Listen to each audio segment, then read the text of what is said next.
15 अगस्त 1947 को भारत आज़ाद हुआ और विभाजन के बाद पाकिस्तान के रूप में एक नए मुल्क का जन्म हुआ। मोहम्मद अली जिन्ना की दिली ख्वाहिश थी कि जम्मू कश्मीर रियासत पाकिस्तान में मिल जाए, लेकिन महाराजा हरि सिंह किसी कीमत पर तैयार नहीं हुआ।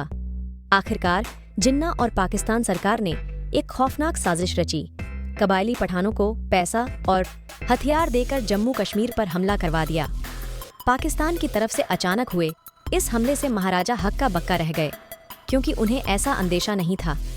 कश्मीर पर हमले का समाचार दिल्ली करीब 48 घंटे बाद पहुंचा और ये खबर महाराजा हरि सिंह या उनके किसी कर्मचारी ने नहीं, बल्कि एक अंग्रेज अफसर ने पहुंचाई। इतिहासकार डोमिनिक लापियर और लैरी कॉलिंस अपनी किताब फ्रीडम एट मिडनाइट में लिखते हैं कि बंटवारे के बाद सारी चीजें तहस नहस हो गई थीं। लोगों ने तमाम सरकारी संपत्तियों को उखाड़ फेंका, पर हिंदुस्तान और पाकिस्तान को जोड़ने वाला टेलीफोन का तार संयोगवश बच गया। इस लाइन की बदौलत अब भी रावलपिंडी के 1704 नंबर से नई दिल्ली के 3017 नंबर को टेलीफोन कर सकना संभव था। ये दोनों प्राइवेट नंबर थे। एक नंबर पाकिस्तानी सेना के कमांडर इन चीफ का था, तो दूसरा भारतीय सेना के कमांडर इन चीफ का। दोनों ही अंग्रेज अफसर थे और घनिष्ठ मित्र थे। वे पुरानी भारतीय सेना में एक दूसरे के साथी रह चुके थे। 24 अक्टूबर को शाम करीब 5 बजे पाकिस्तान के मेजर जनरल डगलस ग्रेसी को गुप्तचर विभाग की एक रिपोर्ट से पता चला कि कश्मीर में क्या हो रहा है। इससे पहले उन्हें कुछ खबर ही नहीं थी। जो खुफिया रिपोर्ट मिली उसमें हमलावरों की संख्या, उनके हथियारों, उनके ठिकानों का पूरा ब्यौरा था। इसके बाद उन्होंने बिना किसी झिझक के अपना निजी टेलीफोन उठाया और तुरंत भारतीय सेना के कमांडर इन चीफ का नंबर मिला दिया।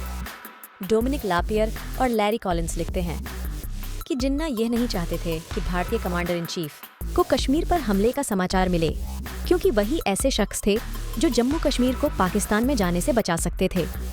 भारत के lieutenant general sir Rob Lockhart Scotland के रहने वाले थे और सैंडहर्स्ट में ग्रेसी के साथ फौजी शिक्षा पा चुके थे।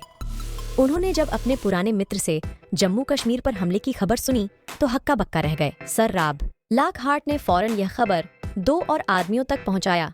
दोनों ही अंग्रेज थे, गवर्नर जनरल लॉर्ड माउंटबेटन और फील्ड मार्शल आकिनलेक। जिस वक्त माउंटबेटन को यह खबर मिली, उस वक्त वह थाईलैंड के विदेश मंत्री के सम्मान में दिए गए भोज में थे। इस भोज में भारतीय प्रधानमंत्री जवाहरलाल नेहरू भी मौजूद थे।